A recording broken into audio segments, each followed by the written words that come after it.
Good afternoon, I'm Andrew Heaney, and last week I was diving overseas in the Roatan Aggressor.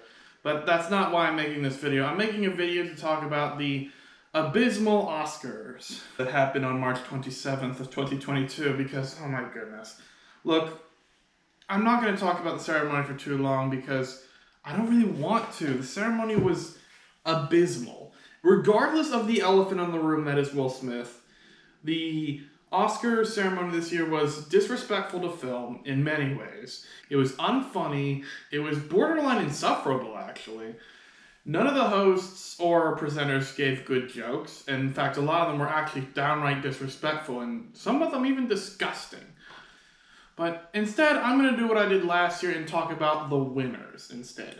Go category by category, talk about my thoughts on the winners, what won, and what I think should have won instead. So let's start. Supporting actress. Okay, this one was absolutely deserved.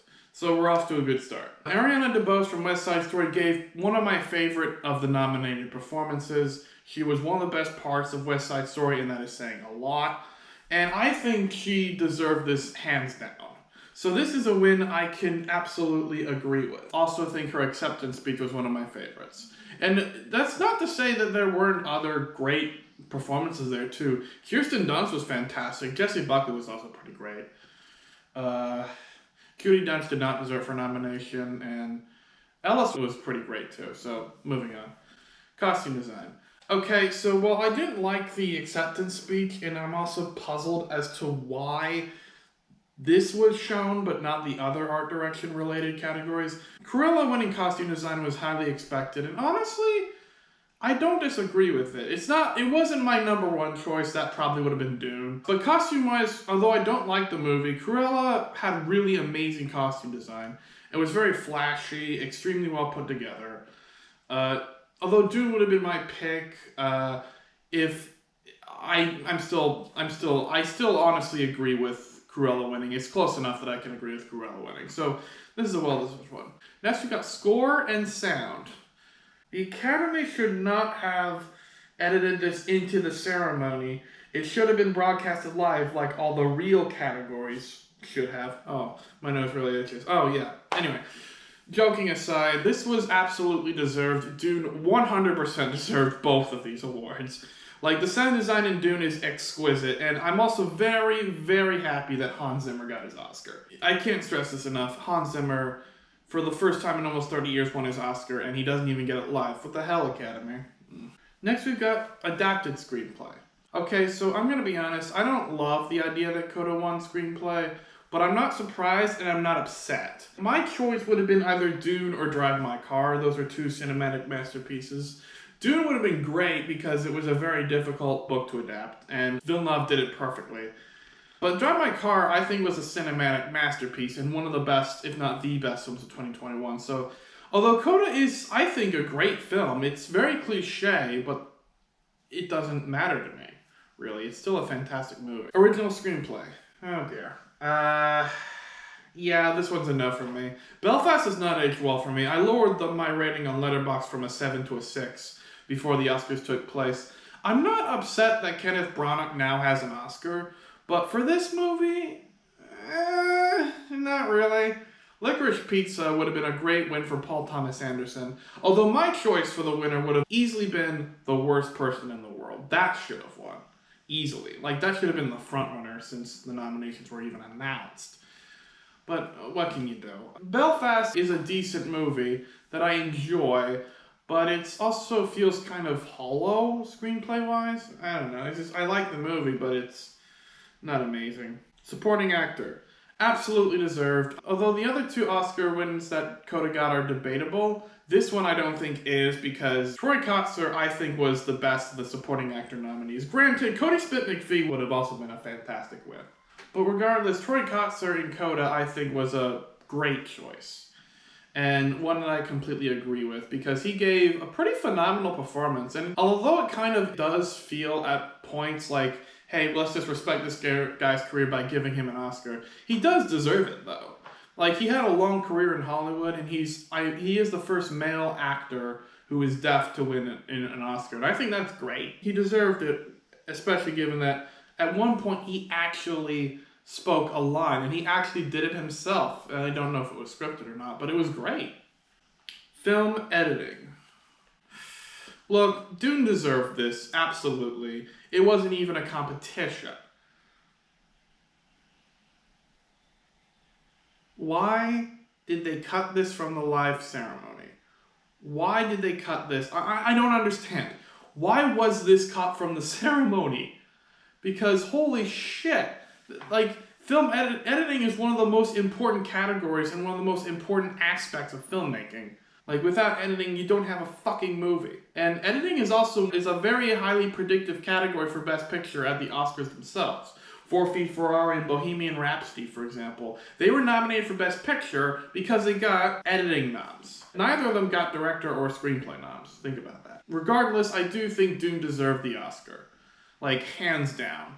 But then again, this is a pretty mediocre category at this point. Power of the Dog and Tick Tick Boom had great editing, but not Oscar win worthy. King Richard's editing was extremely unremarkable at best. And don't even get me started on Don't Look Up's editing. Next is makeup and hairstyle. Okay, another one that the Oscars for some reason did not broadcast live, instead edited into the ceremony later. I would have liked it if Dune won. This is still an understandable and even agreeable win. Because Isaac Tammy Faye had fantastic makeup. Even if I don't really love the movie, I don't even like the movie that much. It's like a 5 or a 6 in my mind. But this was a deserved win, but even if it wasn't my number one choice. Anime feature. Okay, so I'm going to be blunt. Encanto has not aged all that well for me. I actually lowered my rating for Encanto to a 7 out of 10 instead of an 8 out of 10. But Encanto winning was not bad. It was extremely predictable. I am going to do this. This is to the presenters talking about how animation is quote-unquote for kids and for parents to suffer through. You've got to be shitting me. Like Flea, which I don't even love Flea, but Flea was not for kids. And that was nominated this year. Whatever. If I had to pick one, it would be Mitchell's versus the Machines. Not Encanto. Encanto is a very good Disney film, but it hasn't aged all that well for me. Next we got song. Okay, so in my nominations video, I said that I didn't love the song. I kind of regret saying that after seeing Billie Eilish's fantastic performance of No Time to Die, from No Time to Die, live at the Oscars, and honestly, I actually agree with this one. Like, I know. I said in my nomination video that I didn't love this song, that it didn't deserve to win, and I kind of take that back, actually. Dos Oruguitas was one of the weaker songs in Encanto. If they submitted a fun song, then I think Encanto would have won it, but still, No Time to Die winning song for Billie Eilish's first Oscar, that was agreeable. And her performance of the song live in this ceremony was fantastic. Documentary feature. Okay, so I'm going to be blunt. This was a very weak category this year. I have not seen Riding with Fire, but the other 4 nominees, Ascension, Flea, Summer Soul, and Attica, I would not rate any of them above a generous 7 out of 10. And that's being generous, too, because honestly, this was like the previous year had Collective and Crypt Camp, which were excellent documentaries. Collective was an outright masterpiece, in my opinion. Anyway, if I had to pick one, it would probably be Ascension, but I'm not upset that Summer of Soul won, but I don't know, it could have gone to Flea, it could have gone to Ascension, it could have gone to Summer of Soul. Any of those 3 would have been fine, but this was a very weak category that I don't have enough strong thoughts on that I can say I agree or disagree with the win. Okay? Visual effects, cinematography, and production design. Okay, 2 of these were actually shown live on the ceremony, even though production design was not. Anyway, Dune deserved all 3. Visual effects, hands down. I think the visual effects should have been a landslide. Cinematography by Greg Fraser, who also did The Batman, which is another fantastically shot film. The production design was also amazing, although, to be fair, West Side Story and Tragedy at Macbeth, either one of them could have won production design and cinematography, and I also would have been happy. Still, Dune deserved this win. All 3 of these, honestly. International feature. Duh! Of course it went to Drive My Car. Of course it did. Like, it's the only one nominated for Best Picture and Director and Screenplay, and, like, deservedly so. And there was a bit of competition. The Worst Person in the World was also fantastic, but Anyway, I'm not going to talk about whether this deserved. It obviously does. But come on, why did they have to cut off Hamaguchi during his speech? Like, why? That's just straight up rude. Actor. I'm not going to address the elephant in the room regarding Will Smith. Instead, I'm going to talk about who I think should have won. Not Will Smith. He was great. He deserved his nomination. The winner, I think, should have been Benedict Cumberbatch. And this is coming from someone who thinks Cumberbatch is overrated. I like Benedict Cumberbatch, but like he was phenomenal in this movie. Gave close to, if not a career best performance. So I honestly think he should have won. Garfield would have also been a great choice. Will Smith was not my choice. So yeah, Benedict Cumberbatch from The Power of the Dog should have won. Actor. Actress. Yeah, Chastain deserved her nomination, and I think was fantastic in the eyes of Tammy Faye. Come on. Kristen Stewart. Kristen Stewart easily should have won. She was my favorite of the nominated performances. I was not expecting her to win, although, yeah, she gave one of the better performances of 2021, and I think she should have won. Director. Another undeserved win.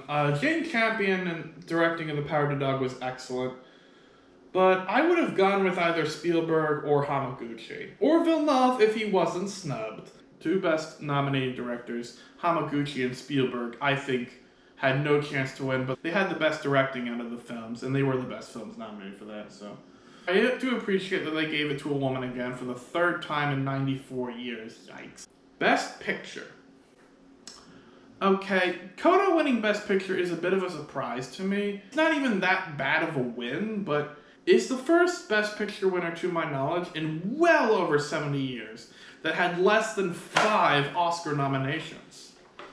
Like, if this was nominated for director or film editing or both, I would have understood. I was honestly predicting The Power of the Dog was going to win Best Picture, not Coda. But as for what should have won, I'll just say Dune for now. Dune or Drive My Car. One of the two should have won Best Picture. But yeah, so that's my very angry Oscar video. I really hope the next year's ceremony is better because, yeesh, this was a disaster. So the next video I'm going to make will be me talking about The Batman, as well as Everything Everywhere All at Once. Spoilers, I love both of them. They're masterpieces. I'll be talking about both of those films in the next video. So all I have to say, see you next time.